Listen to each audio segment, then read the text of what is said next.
Professor Adams enters and writes, legal compliance, on the board. Emma, Ryan, and Sophia are seated in the front row, chatting quietly. Professor Adams, good morning, class.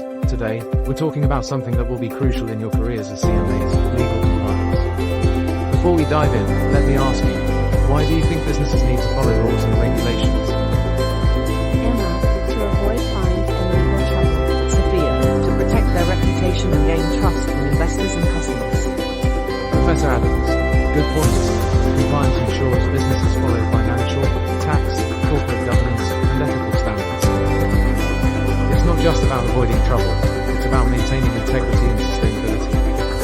Right, but isn't compliance just red tape?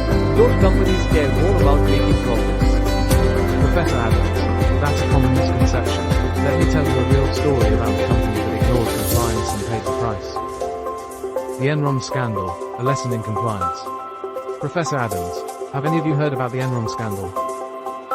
Emma, yes. Enron manipulated its financial statements, and when the truth came out, the company collapsed.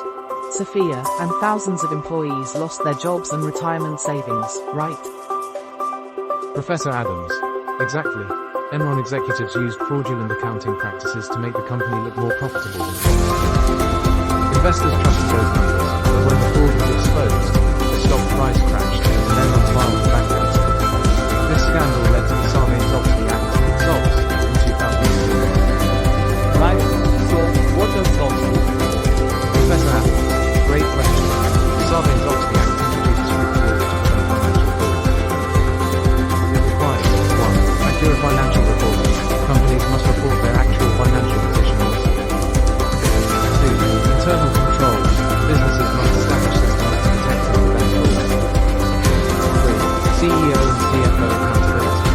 Top executives must personally certify financial reports. If a company violates SOX, executives can face huge fines and even prison time.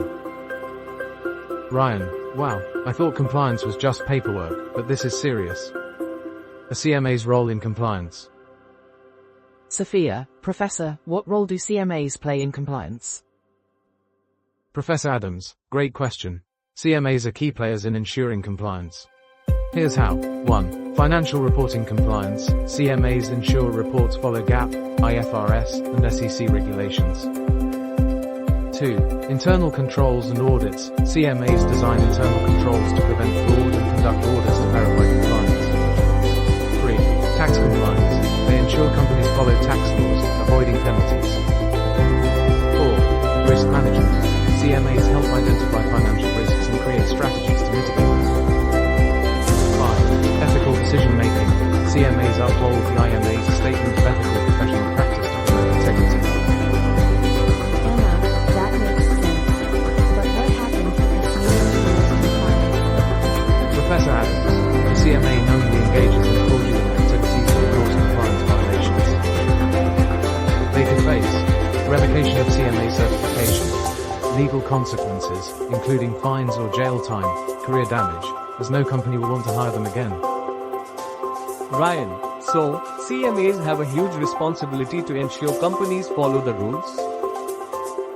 Professor Adams, absolutely. CMAs are not just number crunchers, they are guardians of financial integrity. Professor Adams, let's put your knowledge to the test. Imagine this scenario. You're a CMA working at a publicly traded company. Your CFO pressures you to adjust financial records to make profits look higher before an investor meeting. They assure you it's just temporary and will be corrected later. What would you do?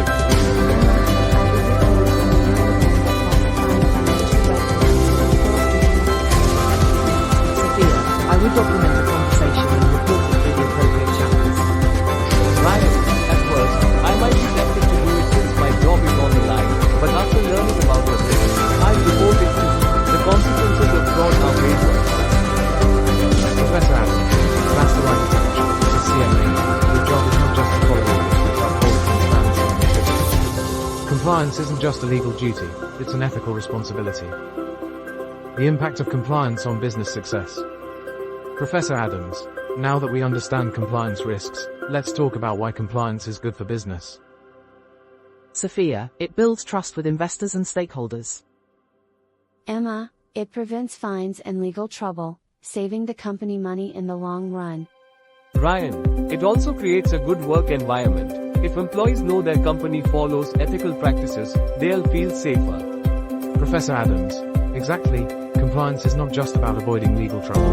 It promotes transparency, builds trust, and ensures long-term business success. Companies that prioritize compliance are more respected, financially stable, and sustainable. Conclusion: compliance is a career asset. Professor Adams, to summarize, compliance is a vital part of CMA's career. By following laws, enforcing ethical standards, and ensuring financial integrity, CMAs play a critical role in business success.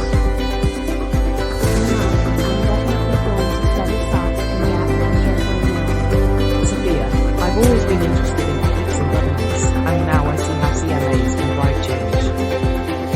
Ryan, I used to think compliance was just bureaucracy, but now I get that it's what keeps businesses ethical and sustainable. Professor Adams, smiling, that's the right mindset. Remember, legal compliance is the foundation of trust in business. Stay informed, stay ethical, and you'll be great CMAs.